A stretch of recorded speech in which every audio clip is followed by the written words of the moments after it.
ମା ପାଟଚଣ୍ଡୀଙ୍କ ପୀଠରେ ଗଣମାଧ୍ୟମ ପ୍ରତିନିଧିଙ୍କ ବନ୍ଧୁ ମିଳନ କାର୍ଯ୍ୟକ୍ରମ। ଖଣ୍ଡପଡ଼ା ଅଞ୍ଚଳର ଆରାଧ୍ୟ ଦେବୀ ମା ପାଟଚଣ୍ଡୀଙ୍କ ପୀଠରେ ଗଣମାଧ୍ୟମ ପ୍ରତିନିଧିଙ୍କୁ ନେଇ ଏକ ବନ୍ଧୁ ମିଳନ କାର୍ଯ୍ୟକ୍ରମ ରବିବାର ଅନୁଷ୍ଠିତ ହୋଇଯାଇଛି। ଏ ଅବସରରେ ପ୍ରଥମ କରି ବନ୍ଧୁ ମିଳନ କାର୍ଯ୍ୟକ୍ରମରେ ଯୋଗ ଦେଇଥିବା ବରିଷ୍ଠ ସାମ୍ବାଦିକ ଶୁଭେନ୍ଦୁ କୁମାର ପଟ୍ଟନାୟକ, ଶରତ ଚନ୍ଦ୍ର ସାହୁ, ରମେଶ ଚନ୍ଦ୍ର ବରାଡ଼, ବ୍ରଜବନ୍ଧୁ ଦେହୁରୀ, ପ୍ରଭାତ କୁମାର ବରାଡ଼, ଜ୍ୟୋତିରଞ୍ଜନ ସାହୁ ପ୍ରମୁଖଙ୍କୁ ପୁଷ୍ପଗୁଚ୍ଛ ପ୍ରଦାନ କରି ସ୍ୱାଗତ କରାଯାଇଥିଲା। କାର୍ଯ୍ୟକ୍ରମରେ ଖଣ୍ଡପଡ଼ା, କଣ୍ଟିଲୋ, ଭାପୁର, ବୋଲଗଡ଼, ଭୁବନେଶ୍ୱର ଓ କଟକ ଅଞ୍ଚଳରେ କାର୍ଯ୍ୟରତ ଛାପା, ବୈଦ୍ୟୁତିକ ଓ ସାମାଜିକ ଗଣମାଧ୍ୟମର 40ରୁ ଉର୍ଦ୍ଧ୍ୱ ପ୍ରତିନିଧି ଯୋଗ ଦେଇଥିଲେ।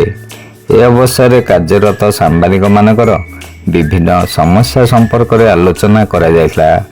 ସେହିପରି ମା ପାଟଚଣ୍ଡୀଙ୍କ ପୀଠର ସାମଗ୍ରିକ ବିକାଶ ଦିଗରେ ପ୍ରଶାସନିକ ଉଦାସୀନତାକୁ ନେଇ ଗଣମାଧ୍ୟମର ପ୍ରତିନିଧିମାନେ ଉଦ୍ବେଗ ପ୍ରକାଶ କରିଥିବା ବେଳେ ଖଣ୍ଡପଡ଼ା ଅଞ୍ଚଳର ପ୍ରମୁଖ ସମସ୍ୟାଗୁଡ଼ିକ ସମ୍ପର୍କରେ ଆଲୋଚନା କରାଯାଇଥିଲା।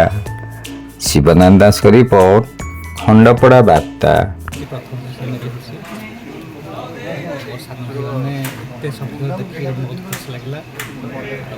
ଆମ ବ୍ୟକ୍ତିଗତ ଜୀବନରେ, ବ୍ୟସ୍ତବହୁଳ ଜୀବନରେ ଗୋଟେ ଆନନ୍ଦ ସମୟ ବିତାଇବା ପାଇଁ ସମୟ ଦରକାର। ମାନେ ବନ୍ଧୁମାନେ ଗୋଟେ ବଡ଼ ଭଲ ଆଶରେ ହେଇଛି। ଏଭଳି କାର୍ଯ୍ୟକ୍ରମ ରହିଲେ, ଚାଲୁ ରହିଲେ ଆମର ଭାଇଚାରା ବଢ଼ିବ, ଆମର ବନ୍ଧୁତା ବଢ଼ିବ, ବୃତ୍ତିଗତ ବି ସମ୍ପର୍କ ବଢ଼ିବ। ଆଉ ଏଭଳି ଯୋଜନା, ଏଭଳି କାର୍ଯ୍ୟ ସବୁବେଳେ ଚାଲୁ। ଆଉ ମୁଁ ଏଇ ସଂଘରେ, ଏଇ ଗୋଷ୍ଠୀରେ ଏଇଭଳି କାର୍ଯ୍ୟ ମିଶିକିରି ବହୁତ ଗର୍ବିତ ମନେ କରୁଛି, ଖୁସି ଲାଗୁଛି। ଆଉ ସମସ୍ତେ ଆଶୀର୍ବାଦ କରୁଛି, ସମସ୍ତେ ବୃତ୍ତିଗତ ସମ୍ପର୍କ ସାଙ୍ଗରେ ବି ସାମାଜିକ ସମ୍ପର୍କ ବଜାୟ ରଖନ୍ତୁ, ସମସ୍ତେ ଖୁସିରେ ରହୁ। ଭଲ ଖୁସି ଲାଗିଲା। ଏ ବନ୍ଧୁ ଲାଗି ରହୁ, ସେତେବେଳେ ରହୁ, ଭଲ ସମ୍ପର୍କ ରହୁ। ତଥାପି ଏକତା ଦରକାର ହେଲା। ଆମର ସାମ୍ବାଦିକ ଏକତା ଭାବରୁ ମାନେ କୌଣସି କାମ ହେଇପାରୁନି। ହଜାର ସମୟ ହଜାର ମଧ୍ୟ ଭାଇମାନେ ଏକତା ନ ରହିବ ତାହେଲେ ସଂଘଟାକୁ ଆଗେଇ ପାରିବ ନାହିଁ, କି ତେଣୁ ନିଜ ଅସୁବିଧା କିଛି ଜାଣିପାରିବ ନାହିଁ ହେଲା। ତେଣୁ ଗୋଟେ ଜାଗାରେ ରହିକି 2-4ଟା ରହିଲା କ'ଣ ଛୋଟ ଛୋଟ ସଂଘ କରିଦେଉଛନ୍ତି। ଯିଏ ଏତେ ମନ ଦେଉଛି ସେ ଓଳି ଯାଉଛି ହେଲା। ଏହା ଲୋକେ ସମସ୍ତେ ଏକତା ରଖିଲେ ସଂଘଟା ଭଲ ଆଗେଇ ଚାଲିବ। ବନ୍ଧୁ ମିଳନ କାର୍ଯ୍ୟକ୍ରମରେ ଆମ ଗହଣରେ ଯେଉଁମାନେ ନୂଆକିରି ସାମ୍ବାଦିକ ବନ୍ଧୁମାନେ ଯୋଗ ଦେଇଛନ୍ତି ସମସ୍ତଙ୍କୁ ସମ୍ବର୍ଦ୍ଧିତ କରାଯିବ, ମାନେ ସ୍ୱାଗତ କରାଯିବ ଏ ମାନେ କାର୍ଯ୍ୟକ୍ରମକୁ।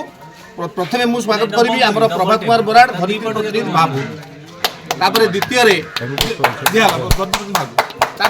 ଆମର ହେଉଛି ରମେଶ ଚନ୍ଦ୍ର ବରାଡ଼, ସମାଜ ପ୍ରତିନିଧି Bhapur. Ramesh Chandra Barad young journalist from Bhapur block. ତାପରେ ତୃତୀୟରେ ଆମରି ଗଣରେ ବି ଆମର ସମାଜ ପ୍ରତିନିଧି ଗଣିଆ ବ୍ରଜବନ୍ଧୁ ଦେହୁରୀ, ବ୍ରଜବାବୁ ସିଏ ବି ଉପସ୍ଥିତ ଅଛନ୍ତି, ତାଙ୍କୁ ବି ସ୍ୱାଗତ କରିବି। ଏବଂ ଆହୁରି ଆମ ଗହଣରେ କିନା ଆମର ଜଣେ ହେଉଛି ଅତି ପ୍ରିୟ ବନ୍ଧୁ, ଯିଏ ଆମର ହେଉଛି ଶରତ ଚନ୍ଦ୍ର ସାହୁ, ଯିଏକି ସମୟର ଡେସ୍କରେ କାମ କରୁଛନ୍ତି। ତାଙ୍କ ଘର ହେଲା ପଥର ଚକଡ଼ା, ସିଏ ବି ବନ୍ଧୁ ଆମ ପାଖରେ ଅଛନ୍ତି, ତାଙ୍କୁ ବି ଗୋଟେ ଗୋଲାପ ଫୁଲ ଦେଇକି ସ୍ୱାଗତ କରିବେ। ଅନୁରୋଧ କରାଯାଉଛି। ଆଉ ବି କେହି ବି ମାନେ ମୁଁ ବି ବହୁତ ଦିନ ପରେ ଜାଣିଲି ଜଣେ ଆମର ଫଟୋ ଜର୍ଣ୍ଣାଲିଷ୍ଟ ଯିଏ ବି ଅଛନ୍ତି, ସେ ଧରିତ୍ରୀ ହେଉଛି ରେଗୁଲାର ଫଟୋ ଜର୍ଣ୍ଣାଲିଷ୍ଟ। ବୋଧେ ବନ୍ଧୁମାନେ କେହି ଜାଣିନଥିବେ, ଜ୍ୟୋତି ବାବୁ ସେ ଆମ ଗହଣରେ ଅଛନ୍ତି, ତେଣୁ ତାଙ୍କୁ ବି ସ୍ୱାଗତ କରିବା। ଜ୍ୟୋତି ବାବୁ ଅଫିସରୁ ଯୋଉ ଫଟୋ ସବୁ ଆସୁଛି କମ୍ପୋଜ କରି ଫଟୋ ଜର୍ଣ୍ଣାଲିଷ୍ଟ ଆମର ଜ୍ୟୋତି ବାବୁ ଫ୍ରମ୍ କିଆଜର ହେଲା। ତାପରେ ଆଉ ନୂଆ ବନ୍ଧୁ କୋଉମାନେ ଆମ ଘର, ଆମେ ଯୋଉ ୱିଣ୍ଟର ଟୁର୍ ବୁଲିବାକୁ ଯାଇଥିଲେ ସେଠି 2 ଜଣଙ୍କୁ ଆମେ ସମ୍ବର୍ଦ୍ଧିତ କରିବା ପାଇଁ କୁହାଯାଇଥିଲା। ଯେଉଁମାନେ କାର୍ଯ୍ୟକ୍ରମରେ ସବୁଠୁ ଡିସିପ୍ଲିନ୍ ଆମର ଥିଲା ହେଉଛି ମାନେ ଶରତ ବେହେରା, ଯିଏକି ମାନେ ମଦ୍ରାସପୁର। ତେଣୁ ତାଙ୍କୁ ଗୋଟେ ଫୁଲ ଦେଇକି କରିବା, ଯିଏକି ମାନେ ଗୋଟେ ମାନେ ଭିଡ଼ିଓ ମାନେ ଇଏ କରିକି ମାନେ ଭାଇରାଲ କରାଯାଇଥିଲା, ଯେଉଁଟାକି ମାନେ ସବୁ ବନ୍ଧୁମାନଙ୍କୁ ମାନେ ଆନନ୍ଦ ଦେଇଥିଲା ଯେତେବେଳେ ଆମେ ଟ୍ରେନରେ ଯାଉଥିଲୁ। ତେଣୁ ଏ ବର୍ଷ ପରେ ପର୍ବ ହେଲା, ବର୍ତ୍ତମାନ ଆମର ଯୋଉ ମିଠା ଆସିଛି ଉଦ୍ଦେଶ୍ୟରେ ମୁଁ ବାବା ଭାଇକି ମୋ ତରଫରୁ ସାନ ଭାଇ ହିସାବରେ ମୁଁ ତାଙ୍କୁ ଆଜିର ବ୍ୟକ୍ତିଗତ ପାଇଁ ସମ୍ମାନ କରେ। ପ୍ରତିବର୍ଷ ହେଉଛି କିଛି କଥା ନାହିଁ। ଆଉ ଗୋଟିଏ କଥା, ଆମ ସଂଘ ତରଫରୁ 2ଟା କୁଆ। ବକଟର ମ୍ୟାରେଜ ଆନିଭର୍ସରୀ ହବ। ଆଚ୍ଛା, ତାହେଲେ ସଂଘ ତରଫ ଆସିବ।